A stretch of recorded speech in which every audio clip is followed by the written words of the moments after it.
هذا النور شفاء صدور.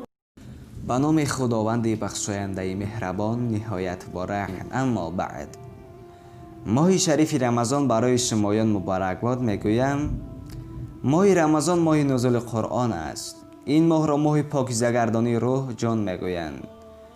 رمضان ماه خشنودگردانی رحمان و ماه شکننده قامت شیطان است. ماه است که میان 11 ماه سال مانند یوسف علیه السلام در بین برادرانش است.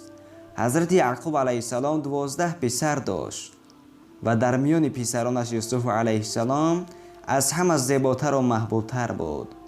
رمضان نیز محبوبترین و دوست داشته ترین ماه در نزد پروردگار می باشد. 10 اول رمضان یعنی 10 روز اول رمضان 10 رحمت می باشد و رحمت خداوند بالای سر روزداران می بارد. 10 دوم رمضان یعنی مابین رمضان این را 10 مغفرت می گویند. گناهان بندگان خدا آمرزیده می شود. 10 سوم رمضان یعنی 10 روز آخر رمضان این آزادی از آتش جهنم می باشد. اگر این ماه را ما با اخلاص و محبت روزه داریم و در این ماه بندگی خدا را با اخلاص و محبت به جا بیاریم، می توانیم 11 ماه کمبودی های خود را اصلاح کنیم. شب لیلة القدر کدام شب است و چه خاصیت دارد؟ شب 27 ماه رمضان را شب لیلة القدر می گویند. طاعت و عبادت کردن در این شب از 1000 ماه که برابر زیاده از 84 سال است افضل تر می باشد. نزد خداوند قدر و شرف این شب بزرگ می باشد، زیرا رزق روزی، قضا و قدر و احکام و اعمال یک ساله بندگان در این شب تقدیر می شود.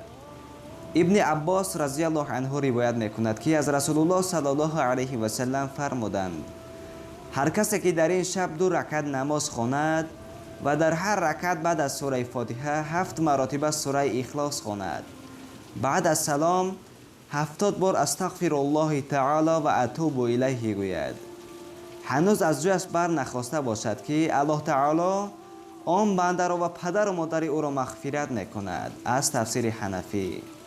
صدقه فطر روزه رمضان برای هر مرد و زن مسلمان و خرد و کلان آنان دادن صدقه فطر واجب است. مقدار صدقه به اندازه 2 کیلو گندم و مهلت آن تا سحر روزه عید است. انس ابن مالک رضی الله عنه روایت میکند که از رسول الله صلی الله علیه و سلم فرمودند هر کی صدقه فطر را قبل از عید ادا نکند روزه آن در بین آسمان و زمین معلق می ایستد. دوستان من، خدا